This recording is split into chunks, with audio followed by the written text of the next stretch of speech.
Okay, this lesson is on the quadratic formula from lesson 119.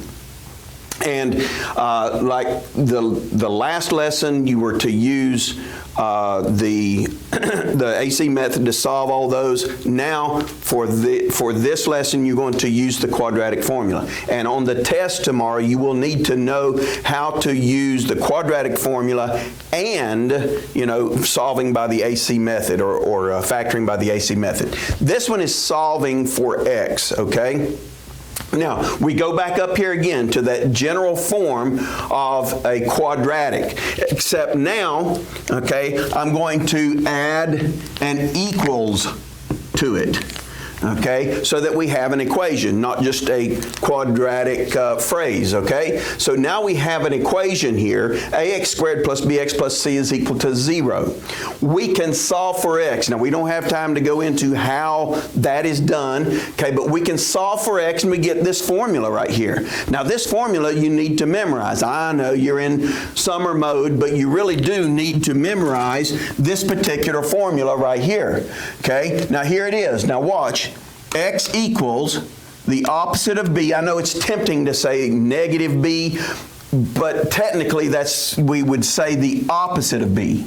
All right, now look, here's that plus or minus sign. You've worked with that some, plus or minus. That means right there that whatever we come up with here, you're going to add it and then you're going to subtract it and you'll end up with two answers, okay? But here we have, on the inside of the radical sign, the square root sign, we have b squared minus 4ac, and then everything is over 2 times a. Where does a, b, and c come from? Again, okay, right here. Now notice this quadratic equation, we have everything over to the left-hand side so that it's equal to 0. Okay? That's called the general form. So you have to put it in this form before you can use this right here. Has to be in this form. That way you got all positives and negatives and everything the way that they should be, okay, to plug in here. Now, if you will notice, whatever, this says the opposite of b, so whatever b is, when you put it here, it'll be the other sign. So if b is a positive number, when you put it in here, it's going to be a negative number. If b is a negative number, when you put it in here, it's going to be a positive number. What about over here with the b squared? Here's where a lot of people mess up, okay? If your b is positive, people don't mess up usually. But if the b is negative, often they don't show it controlled. But if I'm plugging a negative number, let's say a negative 2, if I'm plugging it in to b squared there, the negative has to be controlled as well as the 2. So you should be putting it in parentheses. All right? Either way, this number right here, b squared, will always come out to be positive. I don't know about all this over here, but the b squared will always be positive because it doesn't matter if you square a positive number or square a negative number, your answer is positive. So this should always be positive. Remember that. All right, so let's try an equation here.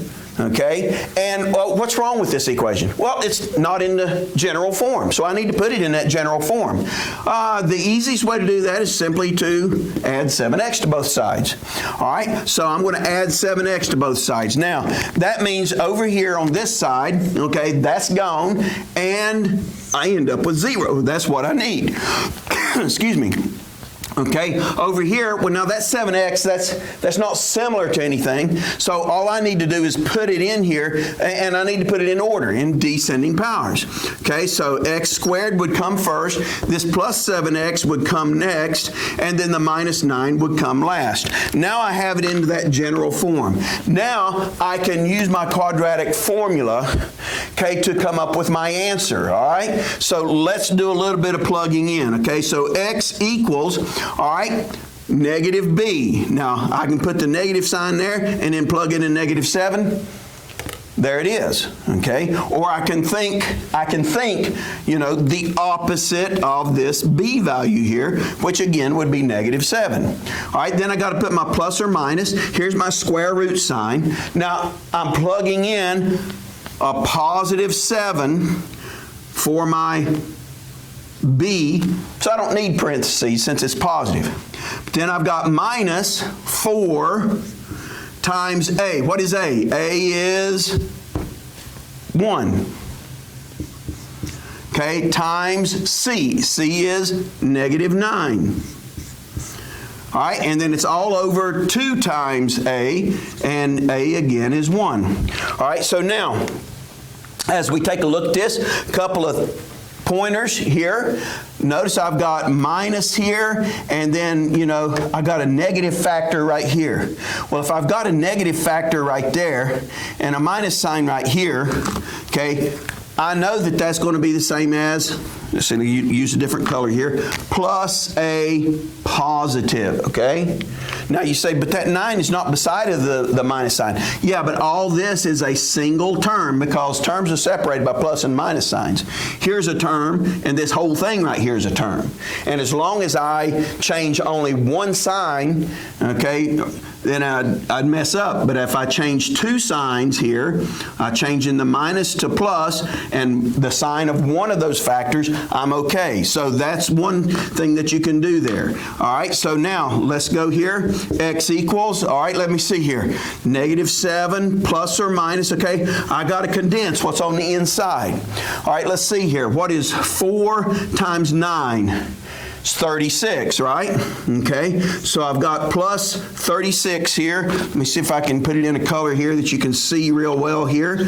Plus 36, and I'll get rid of a little bit of that purple in there. And then what about 7 squared? That's 49, right? Okay, so basically I got 49 plus 36. Okay, let's see, how much is that? 85, right? Okay, 40 and 30 is 70, and 9 and 6 is 15, and 70 and 15 is 85. So I've got this, and then down here, 2 times 1 is 2. All right, now, let's see here. I have to check to make sure to see whether this can be simplified or not. All right, so I need to check my possible factors that have square roots. Okay, well, let's see. Is 85 divisible by 4? 4 has a perfect square root. No, it's not. Is 85 okay, my next number is 9. Is 85 divisible by 9? No, it's not. Let's see. 16? No. 25? No, and that's as high as we need to go. Okay? So basically, I actually have my answer right here. If I haven't made a mistake, okay, I have my answer right here, and you can leave this one. You can leave like this instead of writing it down 2 separate ways. If you were to write it down 2 separate ways, you would have negative 7 plus the square root of 85 over 2, and you could even take the 2 and split it up between them if you wanted to, and then negative 7 minus the square root of 85 over 2, and again, you can split it up and put a comma between them, but no parentheses because they're not points. It's not an x and y value, it's just 2 x's. All right, and so you would have that. But you can leave this one like this. Now, because they can't combine. So you can leave that answer that way. Now let's look at one that's going to end up where we can combine it. So where we have to finish the plus and the minus. So let's go up here. Again, I need to subtract, okay, 6 from both sides, so that I have it like that, okay? All right, now I can plug it into the quadratic formula. X equals, okay, the opposite of B, opposite of negative 5 is positive 5, plus or minus the square root of B squared, which is 5 squared, minus 4 times A. A is 1, okay, times C. C is at negative 6 right there. Okay, and it's all over 2A. A again is 1, okay? All right, so what happens now here? Let's take a look. Let's do our inside work here. 5 squared is 25. 25, and let's see. Again, there's plus a negative. I can do that. And I got 4 times 6 is 24. So I got 25 plus 24, so I have the square root of 49. Then of course, okay, 2 times 1 is 2. Oh, wait a minute now. See, now 49 has a perfect root. What is it? 7, right? Okay, so I end up with 5 plus or minus 7 all over 2. I can combine those, so I do need to finish my work. I can't leave it like I did this one over here. I have to finish my work. So whenever I come here like this, what is 5 plus 7?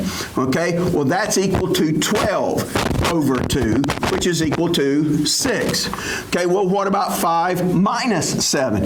That's equal to negative 2 over 2, equal to negative 1. There's my two x values right there, okay? That's it.